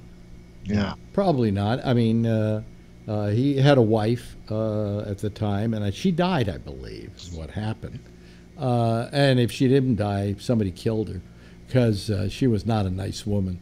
And she, it was one of those what we would call high society marriages. R. Peter Strauss's father was very famous in New York because it was the Strauss family, which was Abraham and Strauss. No, wrong. Yeah, the department store. No, they were Macy's. This Strauss was Macy's. They also owned Abraham and Strauss. No, that may have been earlier on, and another Strauss, but not. His father was Macy's. Because now they're all part of Federated department stores. We don't care about that. That has nothing to do with what we're talking about. Oh, but they were a conglomerate for a long time. No, they were at one time. They were one store over there in Herald Square. Yeah. Okay, and then when I was growing up, they came to San Francisco in about the early 50s. And that's when they started putting Macy's in other cities. But the point was, you're getting me off the track here. He was Strauss of Macy's, and she was Sulzberger of the New York Times. And so it was like one of these royal weddings, the two came together. But in working for them, I got to say that neither of them had a sense of what the common people were into. Now, his father owned the radio station, WMCA, and his father did some great work. He was the first guy ever to do editorials on radio, and he was very well known. And the son took over the station when he died. What? Did the father hire Ruth Meyer, who started Good Guys? That I don't know. That may have been. I really don't know. I don't know when the father died exactly. I'd have to look that up. However, when I got fired, it became such a cause célèbre that this guy had R. Peter Strauss had fired this broadcasting, what can we call it? This broadcasting liberal, this broadcasting speaker of truth, and blah blah blah blah blah. It got over to Israel, and there was a town there called Straussville that was named after R. Peter Strauss's father because of his contributions to Israel. They were going to drop the name because of what happened to me in New York City. You were going to change it to Bennettville? You're going to change it to Bennettville, yeah, right. No, but they were going to. It was like a royal family. The New York Times daughter, Sulzberger, marries Strauss. Wow, But they never had any. They never knew what the common people were. They never had any idea of it. They grew up in this cloistered, rich life, and didn't know better. And neither of them were as good as their parents were or as principled as their parents were. So anyway, I just thought I'd tell that story. I never told that part of the story, did I? You hear that over and over again. What? The same kind of story about the parents who were self-made, I guess. Like, I'm trying to think of the radio company I worked for that was on Long Island. I can't think of the name of it right now, but it was family run. Mm-hmm. For many years. Yeah. Then the kids took over. By the time the kids had grown up, now these were wealthy people, and the kids. Everybody said it that when the father stepped down, the kids just did not understand how to run the business. He was an MBA and he knew nothing about radio, and he treated it was like a family atmosphere until the kids took over. and then it went down. You know, he eventually sold it for a boatload of money to one of the conglomerates. But you know, that same kind of story about, you know, the older guy being more of a you know, a normal person, and the kids being all uppity. Yeah, yeah. That happens. You know, that happens, unfortunately. Hello, John Perulis. How are you? Hi, everybody. Yeah, have you been? I was gonna get on this show early, but I forgot I had to go out and get gas. I get Safeway gas here because if you shop at Safeway, you get a discount. So I spent $3.39 a gallon for gas, and I got a big truck, so it makes a lot of sense to do that. So that's why I'm coming in late tonight. God, am I glad I don't own a car. I don't even know if I know how to drive a car anymore. Like, we're thinking of it'll come back to you. We're thinking of renting a car this summer because we go up to Vermont, and I decided this year that we're going to rent it for a week, and then after we leave our friends after 3 days, we're going to travel all up into New England and so on, and it's a beautiful time. Have a nice time in October, very beautiful time of the year for it, and because here's the reason why I'm going to do that. If I rent the car to drive up there for 4 days, it's going to cost me about $750. But if I rent it for 7 days, it's $300. Yeah. So I'm just going to rent it for 7 days and just take a little extra vacation. Yes, Phil. Okay. Abraham and Strauss. In 1893, Wechsler's share of the company was bought by the Strauss family. Yes, but that's not... Listen to me. That's not the father. That's not the father of our Peter Strauss. That's the grandfather. Okay, that's the one. That's the one that died on the Titanic. Well, and they also own shares in Macy's. And yes, then the store became known as Abraham and Strauss, or A&S. During 1910, the Strauss family separated their interest in two stores. And what happened to Strauss? And going to one branch of the family, Macy's, to the other. So when the family split, one half. Yes, but that has nothing to do with Abraham and Strauss, with the Strauss I was talking about. Well, it was a relative. No, they were the Macy's side. Now, what did it say happened to the old man, grandfather Strauss? They're talking. I looked up the Abraham and Strauss department store, which is bank. Oh, I see. Well, if you were to look at Wikipedia, you'd find he and his wife died on the Titanic. All right. Yeah. So who inherited? You know how they in every movie of the Titanic they always have the couple who he says, "Okay, go in the boat." "No, I'm staying with you," and they're old people. That's supposed to be the Strausses. Yeah. Yeah. All right. And I always used to say, you know, if he just had somehow gotten in the boat with her, or didn't, or rather, if he just died earlier, that's what I was going to say. That we would never have to put up with this shit we're putting up with right now. But, you know. Well, the other thing is, you beat me up the other night about not having Independent Business Daily writing that story about Hillary and the DNC paying for the dossier. Well, I sent you the Washington Post also printed that story, and you didn't say anything about it. But I read the story briefly, and I'm trying. It so slipped my mind now that I can't remember. What you were wrong. No, I wasn't wrong. That wasn't what that article was saying at all. Again, you see what you want to see. No, you obviously took away from that story a different story than I did. You know, it didn't say that the Democrats paid for it. They said it was paid for. I can't remember who it was paid for. And then the Democrats, it was funneled over to the Democrats to use. Here, I'll find don't just stop it, Phil. You know, we can't spend a whole hour with you researching all the mistakes you make. If we did that, we should just do the Phil Meyer show, and you can go on for an hour every night and look up all your mistakes and try to correct them. All right. Can I bring all my ex-Greenpeace buddies to harass you when you have the Phil Meyer show? It won't be a Phil Meyer show. You can bring your Greenpeace buddies. Yeah. Rob, you've been rather quiet. What are you thinking about all of this? I think he fell asleep. What's that? What are you thinking about all of this? We have You heard me. I've opened my mouth. I got pretty vocal about the fucked up state that our media is in, and how none of us hear the same facts. And I don't. Well, we hear the facts from the source that feeds us the facts we want to hear. Well, that's that's the problem with America today. Yes, Jeff.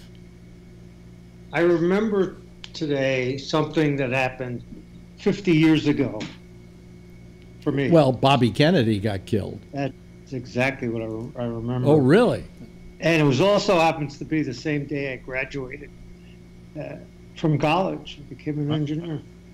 Wow. And it was a sad day, for him. Yeah. I was for traumatized. the country.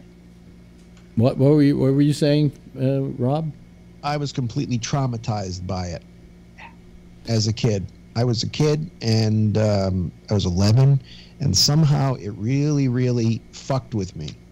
Why did it fuck with you in particular? I mean, and you say you're only like 11. I felt unsafe as an 11-year-old. I actually remember one day sitting, it was summertime, it was June, and it was one night after dinner, and my mother and I were sitting on our stoop outside of our house, and I said to my mother, is it possible I'm having a nervous breakdown? I was that traumatized by it. Really? Yeah. Well, that's the way the nation was when his brother John was killed. All I cared about then was that I couldn't watch my shows on Saturday. It happened on a Friday. And there were no cartoons or anything. But at 11 years old, Martin Luther King, 2 months later, Bobby, and I was really traumatized by it. I wasn't as traumatized because I was never a fan of Bobby Kennedy, and I'll tell you why. I didn't trust him because he worked for McCarthy. And he was. If you ever look at the McCarthy hearings, look at who's sitting over to the left of McCarthy, and to the right of him is Roy Cohn. And I never trusted that. Also, I never trusted the fact that the father was one of the people that bankrolled McCarthy and the whole Red Scare. You mean Joe Kennedy? Yes, Joe Kennedy. Well, he was a supporter of the Third Reich. Yeah, too. Yeah. But the point that I'm making is that he, Bobby Kennedy, I never trusted him because of that. All right, and when he got shot, I felt bad because what are the chances of this happening? Those were crazy times. I mean, so many people were getting assassinated. I mean, Fred Hampton from the Black Panthers. Well, in those days, we didn't have the kind of security that we have today. Today, I mean, we have so many, metal detectors you have to go through and things like that. When you look at what Kennedy was doing, Jack Kennedy was doing in Dallas that day, you'll never see a president ever do that again. A convertible? A convertible? Yeah. I was even go in a non-protected car. Yeah. I was a kid. John Kennedy went on a motorcade past us on Hempstead Turnpike. And I'll never forget it. Open car. Open car. When I was a kid, I used to hang out. Well, I grew up on Cape Cod partly, and Sundays I used to hang out at the back doorway at St. Francis Roman Catholic Church in Hyannis. And Kennedy walked by me twice as a little kid. I thought I was looking at God. Yeah. Was I ever in the presence of Kennedy? I don't think so, but I seem to remember it, and I don't think so. No. That's Trump. No. No, I would have been able to tell the difference between Trump and Kennedy. Didn't you say you met him in an elevator? Who? Trump. No, I was at the the big hotel, the Tower in Vegas. We were doing a show from the top of that, and he was being shown around by the owners as we were doing our show. And I actually have a quick piece of video of him walking past the window. But that's the closest I've ever come to Trump. But I like to be able to, meet Trump and be able to shake him firmly by the throat. I wouldn't shake his hand if I had a chance to do that. I didn't say I was I'd going to probably shake give his him hand. the finger. Huh? No, we just walk right by him. I would not. I'm not impressed. Yeah. But you're supposed to be impressed. He's president of the United States. We're supposed to honor him. He is supposed to get respect now that he's president. Yeah, you have to earn it. You don't get it just because. You have to earn it, and he doesn't think he has to earn it. Hey, today I heard LeBron James, from the Cavaliers say something really cool. They asked him if the Cavs won the NBA tournament, he said they would go to the White House. He said no. More than that, he has a deal with the head of the other team. What's the other team that's playing? The Golden State Warriors. Golden State Warriors. They have a deal that none of them will go. Neither team will go to the White House, and he will, not be invited to anything that they have. Yeah, that's good. I think that's unprecedented. I've never heard of that. A team refusing to meet. Well, with I mean, president. these are people that the president has gone out of his way to disparage. Yeah. And to say they should be deported and all kinds of things like that. And so they're fair. supposed to think well of him. What? To be fair, he hasn't said that about the NBA players. No, he he said that hasn't. about the NFL players. Right. But I suppose do they play the national anthem at basketball games? Yes. Yeah, they do. And they mandate that you have to stand for it. Hey, the last What you have to stand for? What? They mandate that the players stand for the national anthem. For the NBA? It's not like the NFL where now they say, well, if you don't want to stand, then you can go. And now what happens if, because everybody's going to be looking now with the NFL, right? Oh. So the anthem is going to happen and everybody's going to be looking. And then you're going to have to say, well, I was in the clubhouse. It was only because I was getting some treatment at the last minute in the clubhouse, not because I didn't want to stand for it. And there's all this ambiguity, and it's going to be interesting to see how many in the first football games this year. How many people come out of the locker room for the national anthem? Yeah, well, they should all just stay inside. I think they will all make a deal with each other to either all go out or none of them go out. There was a really cool thing that happened on Game 2. I've been watching the Warriors. I'm going to be gone tomorrow night because tomorrow's Game 3. I gotta watch that. But on Game 2, Carlos Santana and his wife played the national anthem. She on the drums, he on the guitar. It was one of the most incredible renditions of the national anthem I ever heard, and it was sort of reminiscent of Woodstock. I mean, we talk about Woodstock a lot. Jimi Hendrix just floored everybody with his version of the Star Spangled Banner. And Carlos did a bang-up job. If you not a catch it big somehow, fan. Not a big fan. Never have been, actually. He was at Woodstock. Yeah, I know he was at Woodstock. You listen to him play; he's a great. No, guitarist. I know he's a great guitarist, but there's something about his playing that I don't like. That it does not register with me. Yeah. But no, he was at Woodstock. Very good, Phil. You're up on your history. Everybody, you can't have a drink. You can't have a drink. He was right. Hey, Alex, I caught Will Durst on the first part of your show. Yeah. And Durst is I like the long hair and everything. He's starting to look like a wizard from, the Game of Thrones or something. I mean, that's pretty cool. Yeah. How about Scott? If he lets his hair down, he looks like it's a Van Dyke. It's it's amazing. So whatever. Hey, let me put on the theme there. But it's been a fun show, interesting show. A gasser, as they would say in Frank Sinatra parlance. Hey, Rob, love to see you more often when you can do it, and because you're terrific. And in fact, if you want to do the show when I'm on vacation, you're welcome to. Wow. Hey, that's cool. Jeff, thank you so much. John, I know that you were late tonight, but that's okay. You got here. Scott, thank you for all your yelling and screaming. I think you hit high C above C at one point there, if I'm not mistaken. And, of course, thank you very much, Phil. Would all of you give a nice big wave goodbye to the audience out there? That's our citizens panel. Thanks, guys. Appreciate it. Hey, that's me for tonight. Next is Jack and Amy. They're going to do a thing called The Intersection, and that's followed at 1 o'clock in the morning by Connections, which you really should listen to. It's really a very, very good show. Meanwhile, I'm going to see you again tomorrow. Same time, same station in life. And in the meantime, as always, if you see her, tell her I love her, okay? Bye.